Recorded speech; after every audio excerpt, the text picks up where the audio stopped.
Hello everyone, आप लोग का हमारे चैनल पर स्वागत है। भाई, जितने भी क्लास 9 मैथ्स के स्टूडेंट्स हैं, अगर वो इस वीडियो को देखने लगे, अगर वो हमारे चैनल पर आ चुके हैं इस वीडियो को देखने के लिए, तो प्लीज आप लोग लास्ट तक बने जरूर रहे, क्योंकि मोस्ट इंपॉर्टेंट क्लास है ये, मोस्ट इंपॉर्टेंट टॉपिक है जो इसमें आप लोगों को समझाने जा रहा हूँ। ये गणित मंदिर का जो आई am up and I am down and round robin जो चैप्टर्स है, उसका बेस यहाँ पर आप लोगों को बताने जा रहा हूँ। क्योंकि सर्किल चैप्टर इस बार आपकी 9th क्लास में दे तो दिया, पर उसकी जो बेसिक्स आप लोग क्लियर हो जाने चाहिए आप लोगों के लिए, क्योंकि बच्चे 7th 8th में बेसिक्स क्लियर कर चुके होते हैं, पर बच्चे 7th 8th में पढ़ते नहीं।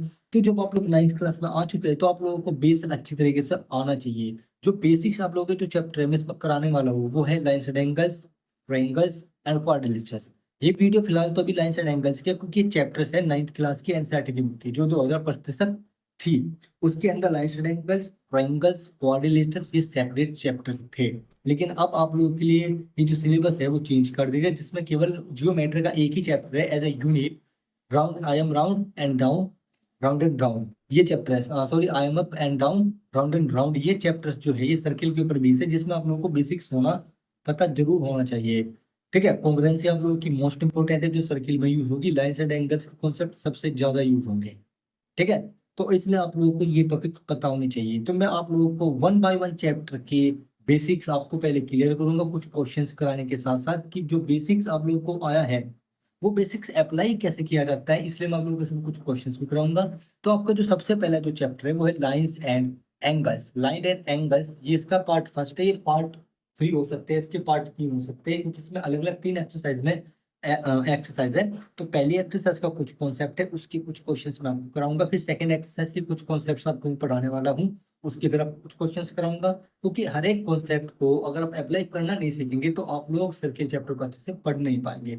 तो इसीलिए कह रहा हूँ ये मोस्ट इंपॉर्टेंट वीडियो आप लोगों के लिए होने वाली है, तो लास्ट तक बने रहें। और इंस्टाग्राम का लिंक आप लोगों को मेरे डिस्क्रिप्शन में मिल जाएगा, आप लोग मेरे इंस्टाग्राम चैनल को जाकर भी फॉलो कर लीजिए। अगर आप लोगों के कोई क्वेरी हो तो आप लोग मेरे इंस्टाग्राम पर पूछ सकते हैं। ठीक है, अगर आप लोगों को कुछ भी क्वेरी होगी, आप लोगों को कोई भी क्वेरी मुझसे पूछनी हो, तो आप लोग प्लीज इंस्टाग्राम पर जाकर के मुझसे पूछ सकते हैं। मैं उनकी वीडियो भी आप लोगों को बना करके दूंगा।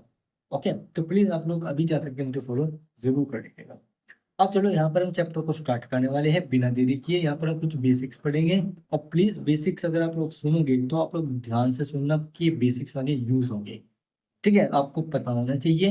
और बेसिक्स को अप्लाई कैसे करते हैं ये आप लोगों को पता होना चाहिए, और जियोमेट्री में लिखते कैसे हैं ये भी आप लोगों को पता होना चाहिए। अदरवाइज आप लोग सर के चैप्टर में गलती कर सकते हो। बाकी आप लोगों के टीचर ने आप लोगों को ये बेसिक्स पढ़ाई है नहीं पढ़ाई ये तो नहीं पता, लेकिन मैं आप लोगों को पढ़ाने वाला हूँ। तो मैंने इसीलिए इस टॉपिक्स का नाम दिया है जियोमेट्री बेस कैंप महा रिवीजन। ये महा रिवीजन मैं आप लोग को करा रहा हूँ। ओके, लाइन्स एंड एंगल्स का, जिसमें मैं सबसे पहली डेफिनेशन आप लोगों को पॉइंट की बताऊंगा, फिर पॉइंट से ही हम सारा आगे का किस्सा स्टार्ट करने वाले हैं। तो चलो स्टार्ट करते हैं। तो वो पॉइंट होता क्या है, मैं आप लोग को यहाँ पर डेफिनेशन लिख करके बता देता हूँ कि पॉइंट होता है, point point is a location, is a location और पोजीशन इन स्पेस। पॉइंट क्या है, लोकेशन है, position in a space, space में या तो कोई स्थिति है, या फिर क्या है, एक लोकेशन है जिसकी जिसकी इट हैज नो थिकनेस, इसकी कोई थिकनेस नहीं होती है, ना ही इसकी लेंथ होती है और ना ही इसकी विड्थ होती है। ओके, जैसे मैं एग्जांपल आप लोगों को देता हूँ। एग्जांपल एग्जांपल ये पॉइंट, ये क्या है, पॉइंट पॉइंट हमेशा ही लोकेशन को रिप्रेजेंट करने के लिए यूज होता है, रिप्रेजेंट द लोकेशन। याद रखना, याद रखना। जैसे एक एग्जांपल मैं आप लोगों को देता हूँ। जैसे हमारी अर्थ है, अर्थ पर बहुत सारे शहर है, ठीक है, कंट्रीज है। ठीक है, कंट्रीज है आप लोगों की, उसके अंदर फिर शहर है, फिर शहर के अंदर आप लोगों के गाँव वगैरह है। ओके, तो अगर हम ऊपर से स्पेस में से अगर हम किसी भी कंट्री को देखना चाहिए, फिर किसी भी शहर को देखना चाहे, तो हम वहां पर इसको किस फॉर्म में देख सकते हैं, पॉइंट की फॉर्म में, क्योंकि ऊपर से सब बहुत ही छोटा छोटा दिखता है, बिल्कुल पॉइंट के समान, जिसकी ना तो कोई थिकनेस होती है ना कोई विड्थ होती। ओके, ना किसकी कोई लेंथ होती। तो हम इसको क्या बोलते हैं, ऑब्जेक्ट बोलते हैं, इसको क्या बोलते हैं, ऑब्जेक्ट बोलते हैं। तो ये जो पॉइंट की फॉर्म में दिखता है, ये हमको क्या दर्शाता है, लोकेशन बताता है किसी भी चीज की। आप लोग गूगल मैप में देखते हो कि मुझे कहीं जाना है, मान लो मुझे सहारनपुर जाना है और मुझे सहारनपुर का रास्ता नहीं पता, तो मैं सहारनपुर में जब रास्ता देखूंगा तो रास्ता तो मुझे कुछ इस प्रकार से दिखाई देगा। लेकिन जो हमारे गांव वगैरह हो गए, शहर वगैरह हो गए, वे शहर वहां पर मैप पॉइंट की फॉर्म में दिखते हैं। क्यों? क्योंकि मैप में ये पॉसिबल नहीं है कि आप लोग बिल्कुल घर आप लोगों को घर बना के देंगे, आप लोग को दुकान बना के देंगे, आप लोग को पूरा शहर बसा के देंगे। एक पूरे शहर को पॉइंट की फॉर्म में दिखा दिया जाता है। तो यानी कि हमें अगर किसी चीज की लोकेशन दिखानी हो तो हम वहां पर पॉइंट का इस्तेमाल करते हैं। ठीक है, ये हमारा पॉइंट है जिसकी ना तो कोई थिकनेस होती, ना कोई लेंथ होती, ना कोई विड्थ होती। ये होती है लोकेशन, जो कि लोकेशन रिप्रेजेंट करती है किसी ऑब्जेक्ट की। ठीक है, किसी ऑब्जेक्ट की, ऑब्जेक्ट की लोकेशन। ऑब्जेक्ट का हो सकता है जिसकी हमें लोकेशन चाहिए, जैसे सहारनपुर। ठीक है, मेरी लोकेशन आप लोगों को चाहिए कि मैं यहाँ पर कहाँ रहता हूँ, यानी कि फिर से एक शहर का नाम आ गया, जैसे मैं मेरठ में रहता हूँ, आप लोग अपने अपनी जगह जहाँ रहते हो। ठीक है, आप लोगों को किसी भी चीज की लोकेशन चाहिए, वहां पर हम पॉइंट का इस्तेमाल करते हैं। ओके, अब बात करते हैं लाइन की। लाइन की बात करते हैं। लाइन क्या होती है? ये जो पॉइंट्स है, पॉइंट से मिलकर के क्या बनती है? लाइन बनती है। तो हम कह सकते हैं line line is a collection of points. Collection of points. Points का क्या है? कलेक्शन है। जैसे मैंने कहा ये पॉइंट है, दूसरा पॉइंट है, तीसरा पॉइंट है, चौथा पॉइंट, पांचवा पॉइंट, छठा पॉइंट, और ये आगे बढ़ता जा रहा है।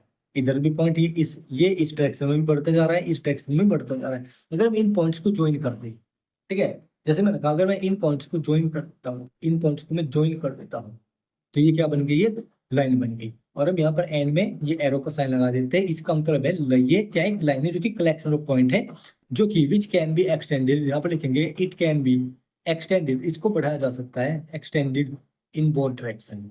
इन बोथ डायरेक्शन, लाइन की कोई सीमा नहीं होती, हम इसको दोनों डायरेक्शन में इंक्रीज कर सकते हैं। ये आगे भी और चलती जाएगी। एरो का मतलब है इसकी कंटिन्यूटी, यानी कि लाइन रुक नहीं रही बल्कि ये चलती जा रही है। इस एरो का मतलब है कंटिन्यूटी, यानी कि लाइन चलती जा रही है, रुकी हुई नहीं। यानी कि बोथ डायरेक्शन में इसको इंक्रीज करते हैं, इसकी कोई सीमा नहीं होती। यहाँ पर लिखेंगे it has no fix point, इसका कोई भी फिक्स पॉइंट नहीं है, याद रखना। ओके, लाइन क्या होती है? कलेक्शन ऑफ पॉइंट्स होती है। ओके, कलेक्शन ऑफ पॉइंट्स होती है। और जो पॉइंट्स है इसके ऊपर, ठीक है, ये जो इसके ऊपर पॉइंट्स हैं, इनको हम क्या बोलेंगे?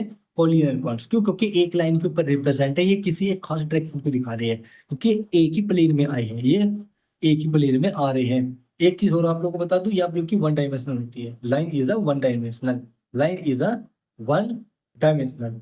लाइन क्या होती है? वन डायमेंशनल होती है, वन डायमेंशनल होती है, क्योंकि ये एक डायमेंशन में है, क्योंकि ये एक डायरेक्शन को भी रिप्रेजेंट कर रही है। अगर ये एक डायरेक्शन को रिप्रेजेंट कर रही है, मतलब कि ये क्या है हमारी? ये हमारी वन डायमेंशनल है। इधर भी और इधर भी, ये केवल एक तरफ जा रही है, तो इधर या फिर इधर।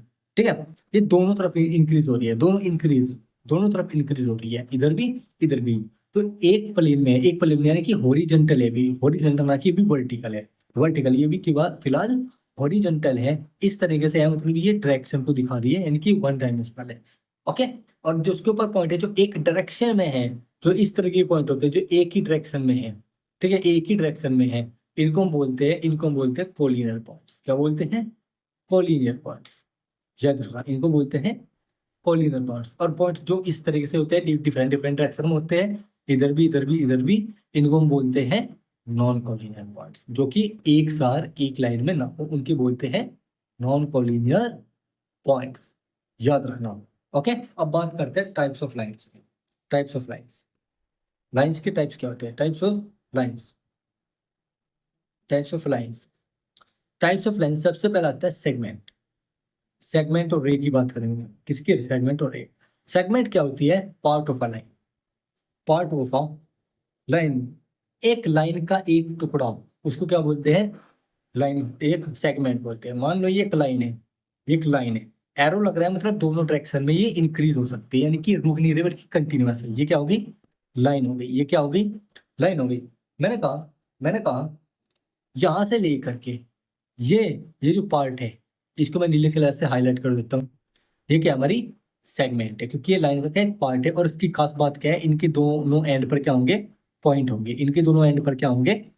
पॉइंट होंगे। इसका मतलब है ये एक टुकड़ा है, ना तो ये इस डायरेक्शन में इंक्रीज हो सकती, ना ये इस डायरेक्शन में इंक्रीज हो सकती है। ये हमारी क्या होगी? सेगमेंट होगी। मैं इस टुकड़ों को बाहर निकाल देता हूँ, यहाँ पर ये क्या हो जाएगी? हमारी सेगमेंट हो जाएगी। ओके, और बच्चों इसको आप ऐसे नहीं लिख सकते, आप इसको ऐसे नहीं लिख सकते।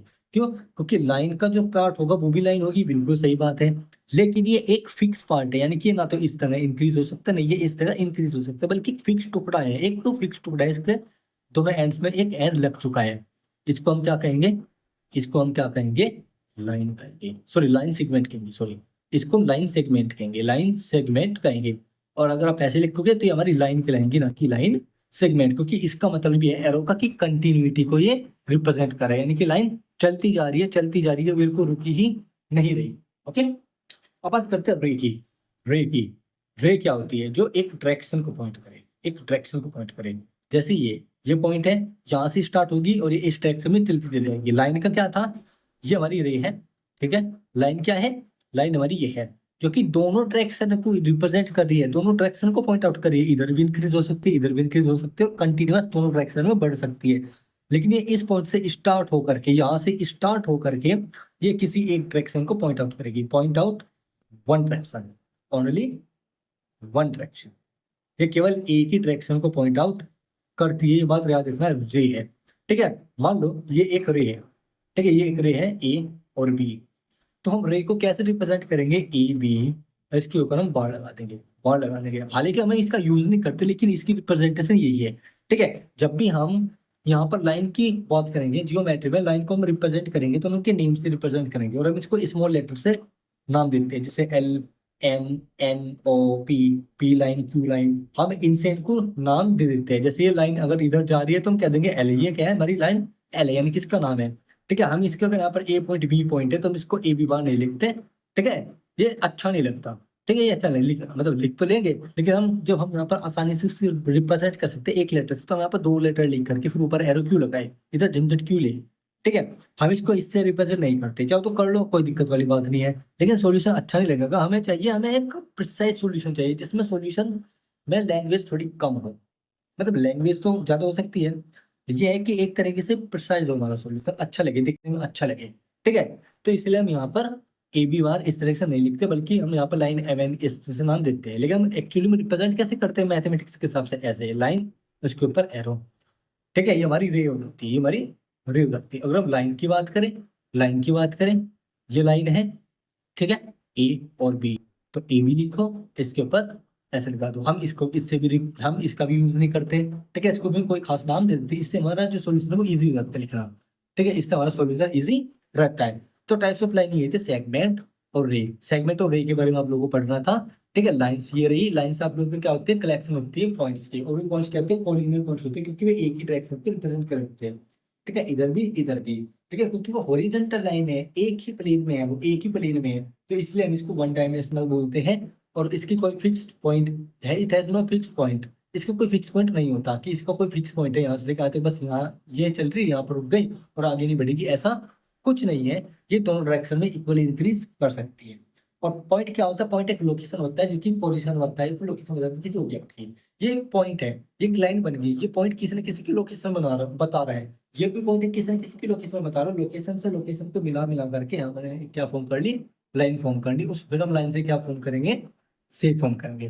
पॉइंट से लाइन बनी, लाइन से क्या बनेगी, हमारी शेप्स बनेगी, और शेप्स भी कहाँ किसी लोकेशन को होती है, और वो लोकेशन को कौन दर्शाता है, पॉइंट दर्शाता है। तो मतलब पानी पॉइंट से शुरू हो मतलब पॉइंट से शुरू होकर कहाँ तक जाएगी, सेप तक जाएंगे, और सेप किसी न किसी पोजीशन में होगी। तो पोजीशन की स्टार्ट कहाँ से हुई, पॉइंट से हुई, यानी कि पॉइंट हमारा बेस है, लाइन हमारा क्या है, बेस है, ये सभी क्या है, हमारा बेस है, याद रखना। और टाइप्स के लाइन से होते हैं सेगमेंट एंड रे। ओके, ये आप लोगों का कंप्लीट हो गया। लीनियर पॉइंट्स आपको पता चल गए, कोलिनियर पॉइंट्स आपको पता चल गए। कोलिनियर पॉइंट जो कि डिफरेंट डायरेक्शन में, जो कि एक लाइन पे ना हो, और जो एक लाइन को उनको बोलेंगे हम कोलिनियर पॉइंट्स, ठीक है, यानी कि which represent the one direction, जो कि किसी एक खास तरह के डायरेक्शन को रिप्रेजेंट करे, ठीक है, उसको बोलते हैं कोलिनियर पॉइंट्स, या फिर नॉन कोलिनियर पॉइंट्स हम किनको बोलेंगे, हम बोलेंगे उनको जो कि डिफरेंट डायरेक्शन में पॉइंट आउट करते हैं, ठीक है, यानी कि जो एक लाइन पे होंगे दैट इज कोलिनियर पॉइंट्स, और जो नॉन कोलिनियर पॉइंट्स होंगे वो डिफरेंट डायरेक्शन में होंगे। तो आप लोग इनकी डेफिनेशन जानना चाहते हैं, डेफिनेशन होगी, collinear points are the points which lie on the line, जो कि लाई करते हैं लाइन पर, which lie on the line, जो कि लाइक करते हैं लाइन पर, उनको collinear points, otherwise these are non collinear points. Okay, चलो अब हम पढ़ते हैं एंगल्स के बारे में। अब हम लोग को एंगल्स रहेंगे, थ्योरम्स रहेंगे, उसके बाद हम लोग क्या करेंगे, क्वेश्चन करने वाले हैं। और ये जो बेसिक्स है आप लोगों को पता होना चाहिए, इनको ध्यान से लिख लो, और जो मैंने आप लोगों को पढ़ाया है उसकी डेफिनेशन खुद बनाए और खुद लिखे, ठीक है। अब इनका यूज कैसे होगा हम लोग आगे बताएंगे। ओके, ये लीजिए रे और सेगमेंट, इनकी भी आप डेफिनेशन लिख लो और इनके बारे में जान लो। ठीक है। ओके, तो नेक्स्ट एंगल्स की बात करते हैं। एंगल्स क्या होते हैं? एंगल्स, या फिर एंगल बात करते हैं एंगल की। एंगल क्या होता है? हमें बताइए, एक पॉइंट है, पॉइंट से एक रे मान लो इस तरफ निकल गई, और इस पॉइंट से एक रे इस तरफ निकल गई, इस तरफ निकल गई। ठीक है, ये रे हमारी ए है, ये रे हमारी बी है, पॉइंट हमारा ओ है। ठीक है, इसको हमने ओ बोल दिया। अब ये जो रे है और ये रे है, इनके बीच में ये जो गैप है, ये गैप है, ये कितना बढ़ सकता है, कितना घट सकता है? ठीक है, ये कितना बढ़ सकता है, ये कितना घट सकता है, इसका मेजरमेंट क्या है? एंगल है। इसका मेजरमेंट क्या है? एंगल हमारे कहलाता है, यानी कि मेजर करता है इस गैप को between the lines, between the lines, जो कि कॉमन पॉइंट से इमर्ज हुई है, इमर्ज हुई है।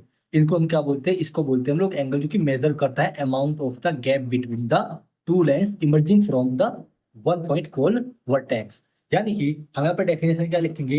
Angle, angle is a measure, is a measure, angle क्या? Measure of amount of, amount of amount of gap between, gap between two rays, sorry two rays, two rays ना कि lines, sorry two rays, two rays, ये ray है, actual रे भी एक line ही होती है। ठीक है, रे भी एक लाइन ही होती है। Okay, two rays, two gap between two rays emerging from, emerging from common point, जो कि कॉमन पॉइंट से, कॉमन पॉइंट जो कि कॉमन पॉइंट से इमर्ज हुई, वो कॉमन पॉइंट ये है, और इसको हम क्या बोलते हैं? वर्टेक्स बोलते हैं। इसको हम क्या बोलते हैं? इस पॉइंट को क्या बोलेंगे? वर्टेक्स बोलेंगे, क्योंकि ये इन दोनों रेस का क्या है? कॉमन पॉइंट है, जहां से ये निकला है। और ये जो रेज है, इनको हम क्या बोलेंगे? आर्म बोलेंगे। ये एंगल की आर्म है, एंगल की आर्म, आर्म क्या है? ये रेज जो कि कॉमन पॉइंट से निकली है, क्योंकि इन दोनों आर्म से मिलकर के ये एंगल बना हुआ है, इन दोनों रेस से मिलकर के ही ये एंगल बना, तो इसलिए हम इसको बोलेंगे इसकी आर्म्स। तो एंगल क्या होता है? Measurement of the gap between of two lines emerging from the common point called vertex। इसको vertex बोलेंगे, इसको हम आर्म बोलेंगे। याद रखना, याद रखना। ठीक है, इसको हम बोलेंगे वर्टेक्स। ओके, ये एंगल्स होते हैं। अब हम टाइप्स ऑफ एंगल्स देखते हैं क्या होते हैं। टाइप्स ऑफ एंगल्स देखते हैं। यहाँ पर आपको 4 से 5 टाइप पढ़ने हैं। ठीक है, सबसे पहला आता है acute angle. Acute angle, acute angle क्या होते हैं? एक्यूट एंगल क्या होते हैं? ओके, और देखो, सबसे पहले मैं आप लोग को यहाँ पर एक चीज और बता देना चाहता हूँ। जैसे ये एंगल है, हम इसको रिप्रेजेंट कैसे करते हैं? हम इसको लिख सकते हैं, एंगल ब्रैकेट लिखेंगे, ये एंगल ब्रैकेट लगाएंगे, इसके अंदर लिखेंगे बी ओ ए। एंगल बी ओ ए, एंगल क्या है? एंगल ओ है, बी और ए की जो पोजिशन है वो चेंज कर सकते हो, एंगल बी ओ ए। आप इसको ऐसे भी लिख सकते हो, एंगल ओ ए ओ बी। ए और बी चेंज हो सकते हैं, लेकिन ओ चेंज नहीं हो सकते, क्योंकि एंगल किससे रिप्रेजेंट होता है? मिडिल वाले लेटर से, मिडिल वाले लेटर से हम एंगल को रिप्रेजेंट करते हैं। एंगल क्या है? जो कॉमन वर्टेक्स है, इसका जो नेम है वो हमेशा बीच में ही आएगा, हमेशा याद रखना। इसको आप रिप्लेस नहीं कर सकते इन दोनों से, आप इन दोनों को एक दूसरे से रिप्लेस कर सकते हो। एंगल बी ओ लिख लो, चाहे एंगल ए ओ भी लिख लो, या फिर आप ए और बी को हटाना चाहो, इनको हटा भी सकते हो, खाली एंगल ओ भी लिख सकते हो। ये रिप्रेजेंट करने के 3 तरीके हैं, याद रखना। जो वर्टेक्स का जो नियम होगा वो हमेशा ही एंगल के बीच में आएगा, यानी कि एंगल ब्रैकेट के यहाँ पर आप मिडिल भी लिखोगे। आप इसको ना तो इधर से कर सकते हैं, ना आप इसको इधर लिख सकते हैं। अगर आप लोगों ने ओ ए बी कर दिया, तो अब एंगल ओ ने अब एंगल ए रह गया, और यहाँ पर एंगल ए है ही नहीं कोई, कि यहाँ से कोई इमेज थोड़ी नहीं हो रही, लाइन नहीं, तो यहाँ पर एंगल ए तो कोई है ही नहीं, तो ये गलत हो जाएगा। याद रखना, एंगल हमेशा बीच में आएगा। ओके, अब देखो एक्यूट एंगल क्या होता है। एक्यूट एंगल वो एंगल होते हैं जिनकी एंगल की वैल्यू, यहाँ पर लिखेंगे था angles, angles whose value, whose value in degree, इनकी वैल्यू किस में होती है? डिग्री में होती है, डिग्री में होती है। ठीक है, degree, in degree lie between 0, या फिर हम यहाँ पर क्या, line, line from, from, from, एक मिनट, डिग्री लाई, लाइन, हाँ, line between, line between 0 degree to 90 degree, जिनकी वैल्यू 0 से 90 डिग्री के बीच में होगी, उनको हम क्या बोलेंगे? एक्यूट एंगल बोलेंगे। जैसे एग्जांपल मैं आप लोगों को देता हूँ, ये कॉमन वर्टेक्स है, एक रे इधर निकली, एक रे इधर निकली, ये एंगल कितना होगा? लगभग 30 के लगभग होगा। मान लो ये एंगल आप लोगों का 27, इस टाइम मैंने 27 डिग्री मान लिया। ठीक है, तो ये ओ ए बी, ये एंगल क्या है? ए ओ बी, और जिसकी वैल्यू क्या है? 27 डिग्री। हम डिग्री इसकी क्या होती है? इसकी डिग्री यूनिट होती है। यूनिट क्या होती है? एंगल की डिग्री होती है, डिग्री होती है, डिग्री। ओके, याद रखना, हम एंगल को मेजर करते हैं डिग्री में, ये मैं आपको बताना भूल गया था।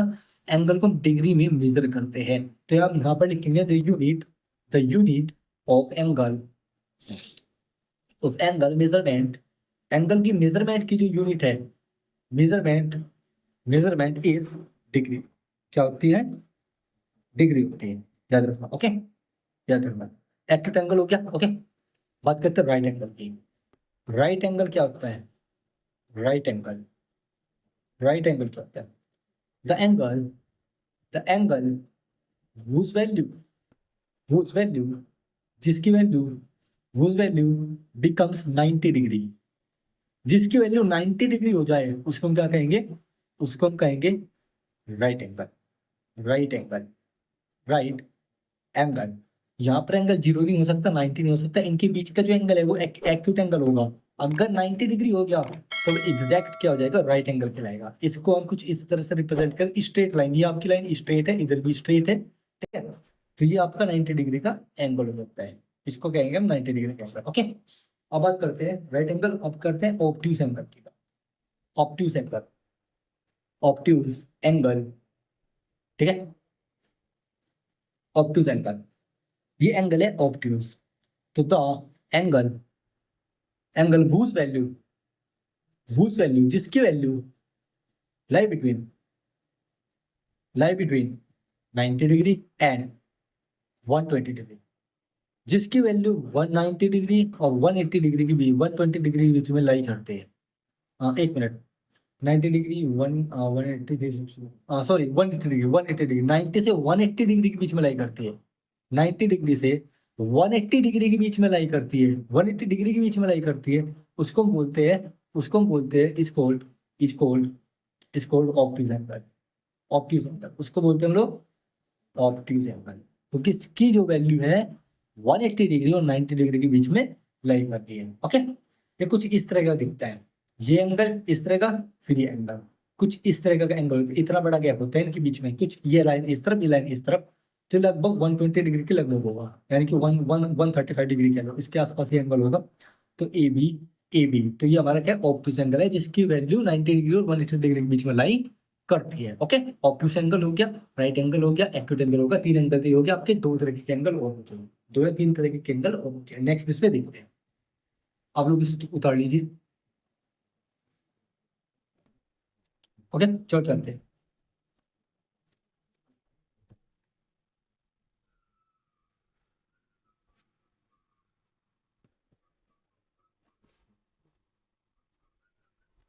फोर्थ है, फोर्थ है स्ट्रेट एंगल।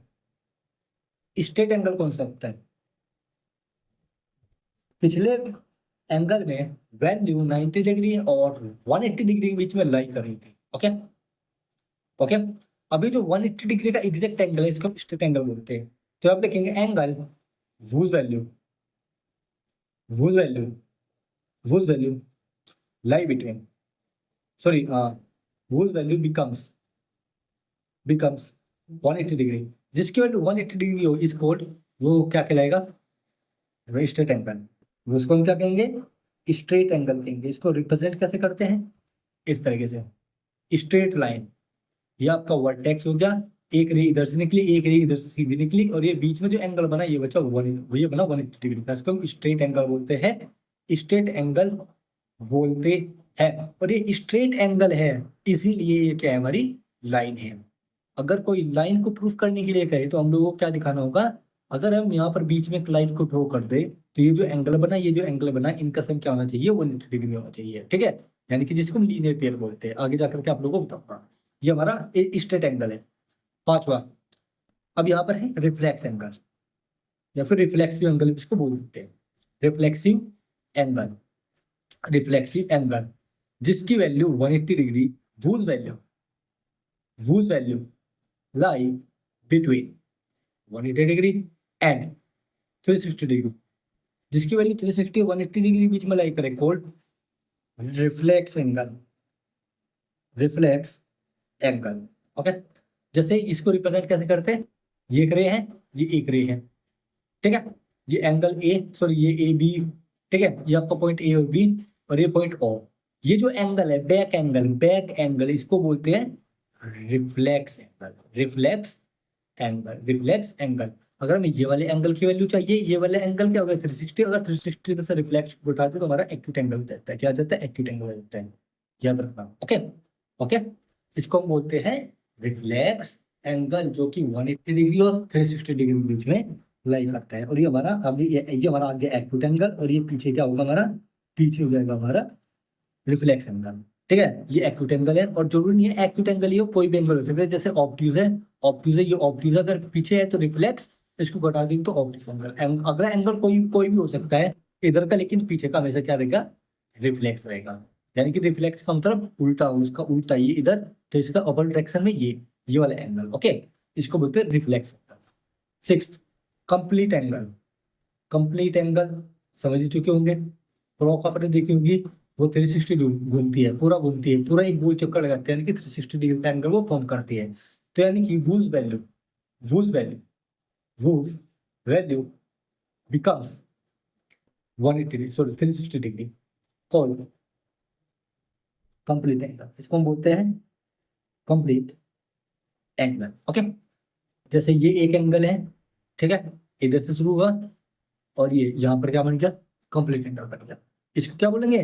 कंप्लीट एंगल, क्योंकि ये यहाँ पर एक एंगल है कंप्लीट। ये यहाँ से शुरू हुआ और यहीं पर आके खत्म हुआ, यहाँ से शुरू हुआ यहीं से आके यहाँ पर खत्म हुआ। इसका मतलब इसको बोलते हैं कंप्लीट एंगल। कंप्लीट एंगल यानी कि लाइन ओवरलैप कर गई इधर और फिर से इधर, ये इधर और फिर ये इधर, यानी कि ये, सॉरी ओवरलैपिंग सॉरी नहीं, ओवरलैप नहीं बोल सकते, हम कहेंगे बस ये एक्यूट एंगल है।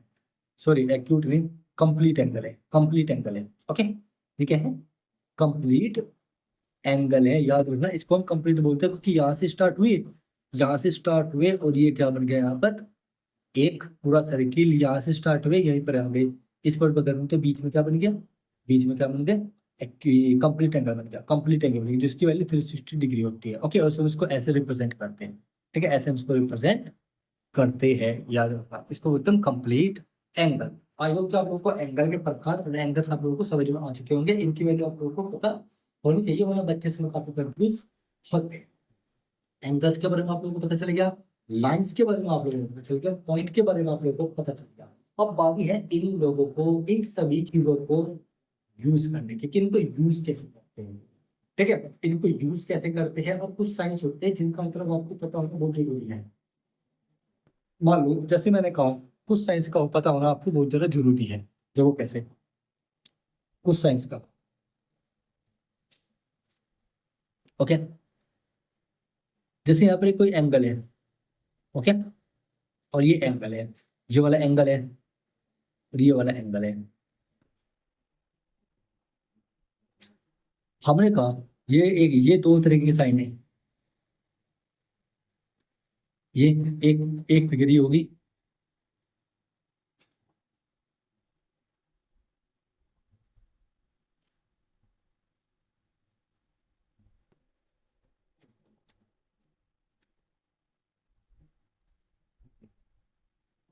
ये कुछ खास तरीके के साइन होते हैं। इनका मतलब क्या होता है? बाई चांस अगर हमें क्वेश्चन में गिवन ना हो कि कौन सा एंगल किसके इक्वल है, मान लो मैं इसको A angle O B C D, हम इसको नेम दे देते हैं, ये वर्टेक्स, इसको ठीक है, ये वर्टेक्स है, इसको ओ नाम दे देते हैं, ये ए, ये B, C D E. Vertex हमेशा कॉमन पॉइंट होगा, ये वर्टेक्स नहीं होगा, ये हमेशा पॉइंट होगा। ठीक है, ओ, अब ध्यान से देखो, इनका क्या मतलब है, इसका क्या मतलब, यहाँ पर मैंने कट्स लगाए लेकिन यहाँ पर मैंने कट्स लगाए, लेकिन इन फिगर में डिफरेंस है। यहाँ पर डबल लाइन और सिंगल लाइन यूज की, यहाँ पर सिंगल लाइन ही यूज की, लेकिन इनके ऊपर हमने कट लगाए। इसका क्या मतलब है? इन दोनों का मतलब ये है, पहली फिगर में, कि अगर यहाँ पर डबल लाइन है और इस एंगल में डबल लाइन है, इसका मतलब है ये दोनों आपस में क्या है? इक्वल है।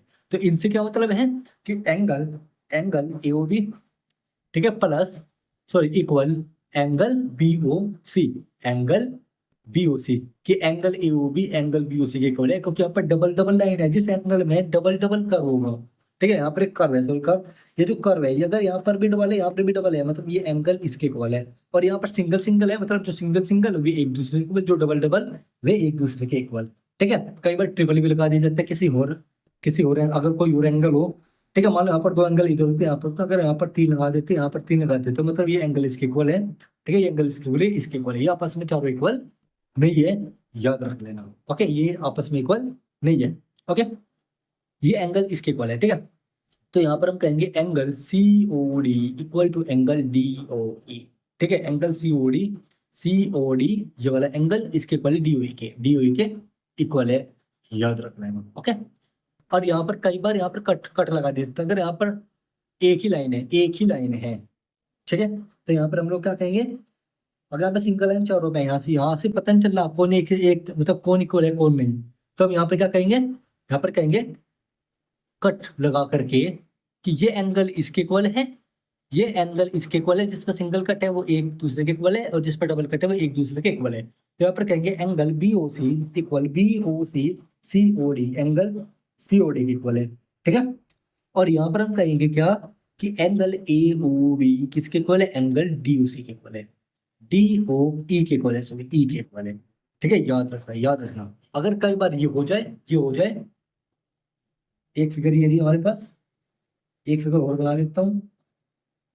मान लो ये ऐसे ऐसे इस तरह से दे रखा, और यहाँ पर कट कट कट कट सभी के ऊपर सिंगल कट है, इसका मतलब ये चारों एंगल एक दूसरे के इक्वल है। अगर ये ए ओ बी सी डी ई है, तो यहाँ पर angle A O B equal to angle B O C equal to angle C O D equal to angle D O E के होगा, याद रखना, ओके। ये चारों एंगल आपस में क्या होंगे, इक्वल होंगे।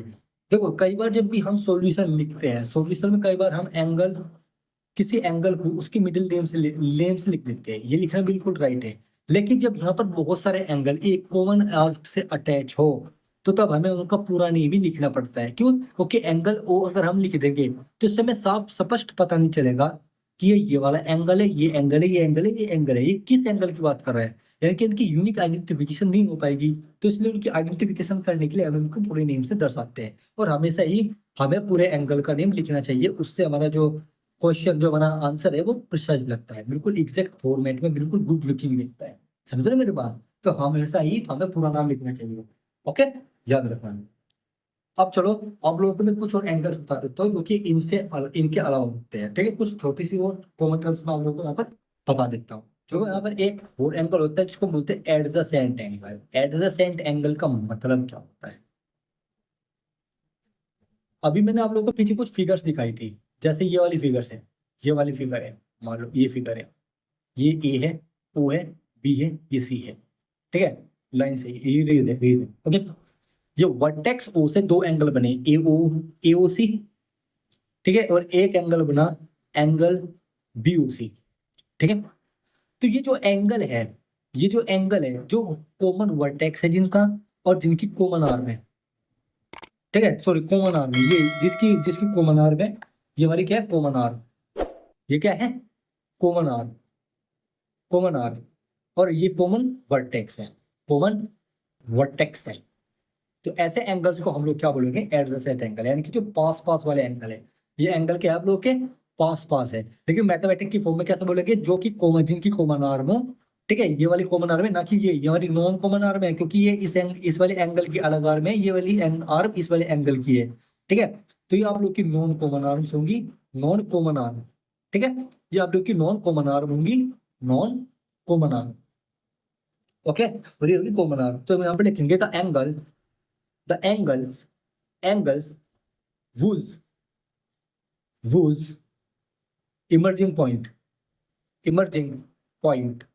is same, जिनका इमर्जिंग पॉइंट जहां से भी निकले, अगर उनका इमर्जिंग पॉइंट सेम है, have have same common arm या फिर कॉमन आर्म, अगर उनकी आर्म क्या हो, कॉमन हो, यहाँ पर की आर्म क्या है, कॉमन है, तो हम यहाँ पर कहेंगे कोल्ड एडजेसेंट एंगल्स, एडजेसेंट से एंगल्स। अब जरूरी नहीं है कि एडजेसेंट एंगल्स दो ही हो, यहाँ तो केवल दो है, तो आप लोगों की कुछ फिगर्स ये भी हो सकती है, हमने कहा ये हमने कहा ये हो सकता है, ये हो सकता है, ये हो सकता है, ठीक है।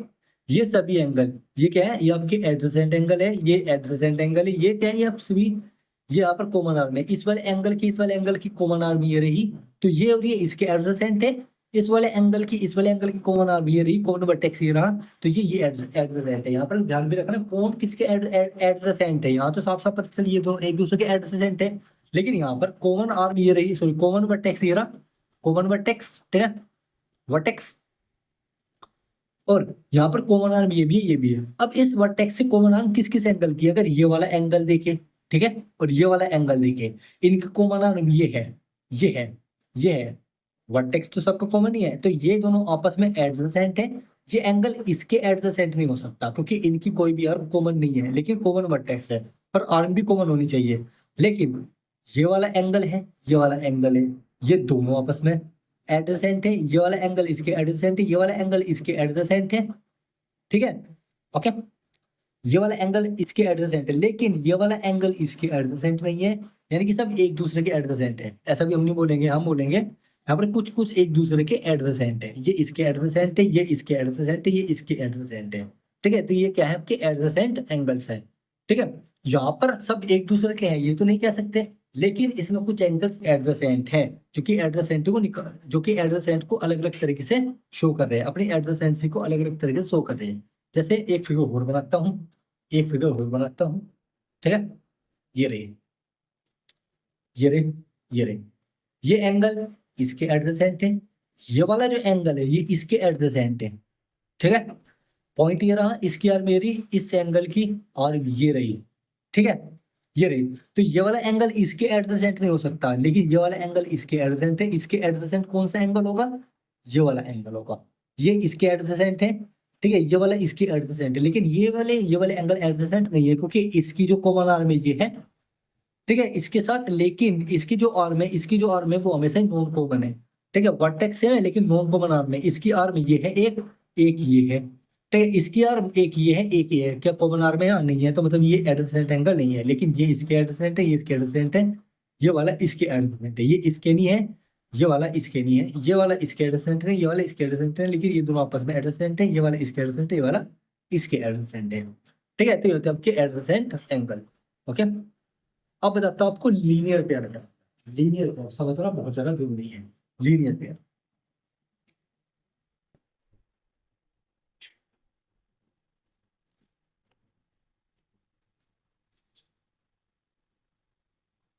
हमारे पास ये कोई फिगर है, ठीक है।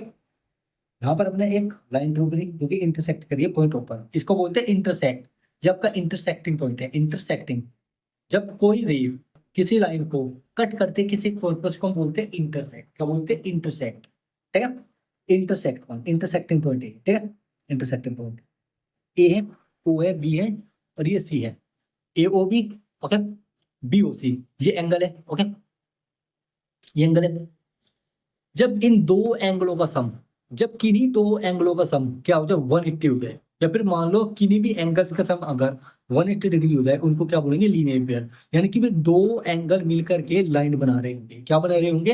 या तो दो एंगल या फिर दो से ज्यादा एंगल मिलकर के एक लाइन बना रहे होंगे, क्योंकि इनका सम, इनका ना 180 डिग्री है, तो ये एंगल 180 डिग्री का हो जाएगा, जो कि स्ट्रेट लाइन फॉर्म करेगा। मैंने जब आपको स्ट्रेट एंगल पढ़ाया था तब आपको बताया था कि स्ट्रेट एंगल की पहचान कैसे होगी।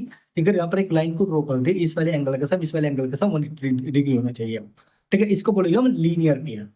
लीनियर पेयर जब यहाँ पर दो एंगल्स हो, जब यहाँ पर दो एंगल हो, दो एंगल हो। अदरवाइज अगर यहाँ पर दो से ज्यादा एंगल हुए, इफ टू और मोर एंगल्स, टू और मोर एंगल्स, मोर एंगल्स, टू और मोर एंगल्स, तब यहाँ पर क्या बोलते हैं?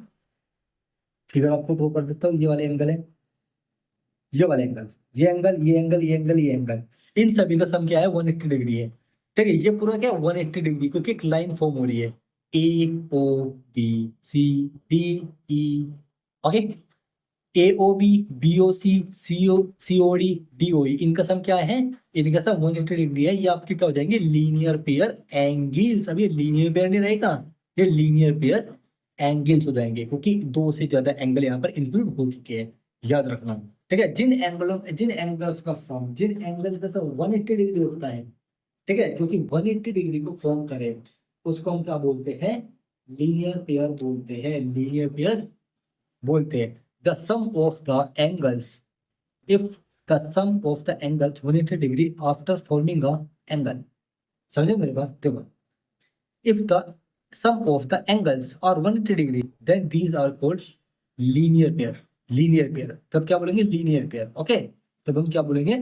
linear pair बोलेंगे, ठीक है। अगर दो या दो से ज्यादा एंगल्स 180 डिग्री फॉर्म कर रहे हो, तो हम उसको लीनियर पेयर एंगल्स बोलते हैं, यानी कि the measurement of the angles are 180 degree then these form linear pair. तब वो क्या फॉर्म करते हैं?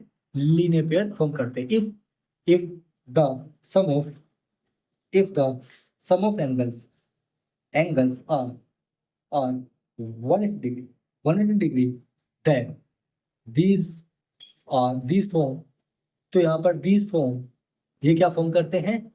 लीनियर पेयर फॉर्म करते हैं। लीनियर पेयर एक स्ट्रेट लाइन पर अगर हम ये यहाँ पर एक लाइन को इंटरसेक्ट कराए किसी खास पॉइंट पर, तो जो एंगल बनते हैं उनका सम हमेशा क्या होता है? 180 डिग्री होता है। एक से ज्यादा भी बन सकते हैं, एक से ज्यादा एंगल वहां पर हो सकते हैं। ओके, इसको लीनियर पेयर बोलेंगे, इसको लीनियर पेयर एंगल्स बोलेंगे, याद रखना। ओके, लीनियर पेयर हो गया, लीनियर एंगल्स हो गया, लीनियर पेयर एंगल्स हो गया। अब आपको कॉम्प्लीमेंट्री एंगल, सप्लीमेंट्री एंगल्स बता दें तो क्या होता है? चलो चलते हैं। Complementary angles, complementary angles, complementary angles है। इसमें कॉम्प्लीमेंट्री एंगल्स कौन कौन से होते हैं मैं आप लोगों को समझा देता हूँ। कॉम्प्लीमेंट्री एंगल्स वो होते हैं जिनका सम 90 डिग्री के बराबर होता है। द एंगल्स वो sum equals 90 degree called complementary angles. याद रखना, इसको बोलते हैं कॉम्प्लीमेंट्री एंगल्स। ओके, और सप्लीमेंट्री एंगल्स क्या होते हैं? सप्लीमेंट्री एंगल्स क्या होते हैं? सप्लीमेंट्री एंगल्स जिनका सम 180 डिग्री के इक्वल होता है। द एंगल्स वो सम आर 180 डिग्री। अब देखो, हमने पीछे लीनियर पेयर बनाया था। लीनियर पेयर जो है उस पे जो एंगल्स बने हुए हैं ये क्या आपके आपके सप्लीमेंट्री एंगल्स है।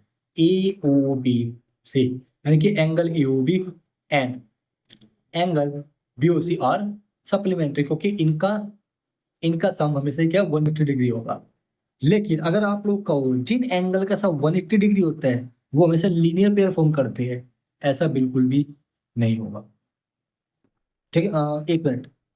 180 डिग्री जिनका सब 180 डिग्री हो वो हमेशा सप्लीमेंट्री एंगल्स होंगे, और जिन एंगल का सब 180 डिग्री वो हमेशा नहीं। सही है, वो हमेशा लीनियर फॉर्म, हाँ वो हमेशा लीनियर पेयर ही फॉर्म करेंगे। ओके, थोड़े बच्चों से गलती हो गई थी, ठीक है, गलती हो गई थी। एंगल एओबी बीओसी सप्लीमेंट्री, जो एंगल लीनियर पेयर फॉर्म करते हैं, या फिर लीनियर पेयर एंगल्स फॉर्म करते हैं, उनको हमेशा हम क्या बोलते हैं? सप्लीमेंट्री एंगल्स बोलते हैं, क्योंकि उन एंगल का समी क्या होता है? इनका 180 डिग्री होता है। उनका सभी क्या होता है? 180 डिग्री होता है, याद रखना, ठीक है। इसका वाइस वर्सा भी ठीक है, इसका वाइस वर्सा भी ठीक है। इनको हम क्या बोलते हैं? सप्लीमेंट्री एंगल्स बोलते हैं। इस एंगल को अलग नाम है सप्लीमेंट्री एंगल्स, इन दोनों को बोल दिया, ठीक है। ये क्या फॉर्म करे? 180 डिग्री। अगर ये 180 डिग्री फॉर्म कर रहे हैं, ठीक है, अगर दो एंगल्स हुए तो इसको बोलेंगे लीनियर पेयर, क्योंकि यहाँ से लाइन बनती है। जब कभी भी ये क्वेश्चन प्रूव करने को होता है ना, कि प्रूव करो कि ये जैसे A O B is a line, ये हमारी ए ओ सी है, AOC इज अ लाइन, इसको प्रूव करो। कैसे प्रूव करोगे? हम एक लाइन को इंटरसेक्ट करेंगे, ठीक है, इन दोनों का सब हम लोग क्या दिखाएंगे? 180 डिग्री दिखाएंगे। लेकिन इसके लिए हमें यहाँ पर एक्स्ट्रा इन्फॉर्मेशन गिवन होती है क्वेश्चन में, एक्स्ट्रा इन्फॉर्मेशन गिवन दी होती है क्वेश्चन में। ओके, तो तब जाकर के हम यहाँ पर 180 डिग्री का सम दिखाना होता है, जो कि क्या हो जाते हैं हमारे लाइन ये सेटिस्फाई कर सकता है। क्योंकि जब ये एंगल 180 डिग्री फॉर्म कर रहे हैं समेशन में 180 डिग्री फॉर्म कर रहे हैं, तो हमेशा ही जो रेखा बनेगी वो क्या बनेगी? एक 180 डिग्री की लाइन बनेगी। ओके, अदरवाइज वो लाइन नहीं होगी, वो हमेशा ही या तो इस तरह से जाएगी या फिर इस तरह से जाएगी, वो कभी भी स्ट्रेट लाइन नहीं होगी, याद रखना। ओके, तो ये था आज का टोटल कॉन्सेप्ट, ठीक है, जिसमें मैंने आपको एंगल्स के बारे में बताया, ठीक है, जिसमें मैंने आप लोगों को लीनियर पेयर के बारे में बताया। आप लोगों को मैं अब थ्योरम्स कराऊंगा, थ्योरम्स और साथ में कुछ क्वेश्चन जिनके ऊपर आप लोग इन सभी को अप्लाई करेंगे।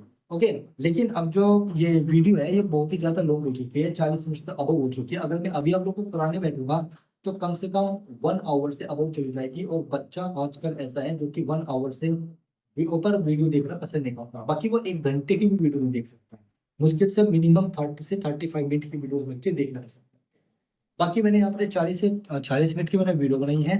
अब इसमें आगे आप लोग को थ्योरम्स कराऊंगा, कुछ क्वेश्चंस कराऊंगा। ओके, और वर्टिकल ऑपोजिट एंगल क्या होते हैं मैं आपको साथ के साथ वहीं पर ही बताने वाला हूँ। ओके, अब चलो मिलेंगे इसके नेक्स्ट पार्ट में। वैसा मन तो कर रहा है वीडियो आप लोगों को अभी करा दूं, क्योंकि बहुत ही अच्छा कॉन्सेप्ट मैं आप लोगों को पढ़ा रहा हूँ, मन लग रहा है मैं पढ़ाने में आप लोगों को, और आप लोगों का भी पढ़ने में मन लग ही रहा होगा, आप लोगों से उम्मीद करूंगा। ओके, और मुझे मजा आ रहा है आप लोगों को पढ़ाने में। लेकिन क्या आप लोग वीडियो लॉन्ग होगी, मैं ज्यादा लॉन्ग वीडियो बना नहीं सकता वरना आप लोग बोर हो जाओगे। तो अब जो इसका आगे का पार्ट है यार, कल उसको, ठीक है, जो इसका आगे का पार्ट है आप लोगों को मैं बाद में बना करके दे दूंगा। ओके। हाँ, तो जो इसका अगला पार्ट है वो मैं आपको बस पार्ट 2 में ही कराऊंगा। और जो भी आप लोगों की ये पूरे चैप्टर है लाइन्स एंड एंगल्स, इसमें आप लोगों की बस थोड़ा सा कॉन्सेप्ट रह गया है, जिसमें आप लोगों को अभी कम से कम 2 से 3 पार्ट और लगेंगे, यानी कि टोटल 4 पार्ट में आप लोग ये कराने वाला हूँ, क्योंकि आपको मैं एक एक चीज पूरे बारीकी से समझाने वाला हूँ, कैसे अप्लाई करेंगे और कैसे हम लोग अप्लाई करके अपने क्वेश्चन को प्रूव करेंगे, अपने उसका सोल्यूशन फाइंड आउट करेंगे। ओके। तो प्लीज आप लोग इस वीडियो को अगर लास्ट तक देख चुके हो तो अपने दोस्तों के इस वीडियो को शेयर जरूर करना, क्योंकि उनके लिए भी ये वीडियो बहुत फायदेमंद होने वाली है। ओके। तो चलो अब मिलेंगे इस पे पार्ट 2 के साथ, तो तब तक के लिए बाय बाय। बस वीडियो को लाइक कर दीजिएगा, शेयर कर दीजिएगा, चैनल को शेयर करने के साथ साथ सब्सक्राइब जरूर करें और बेल आइकन को प्रेस जरूर कर देना, ताकि आप लोगों के पास हमारे आने वाली वीडियो का नोटिफिकेशन आ जाए। ओके, तो चलिए मैं तो चलते हैं फिर। Thank you for watching video.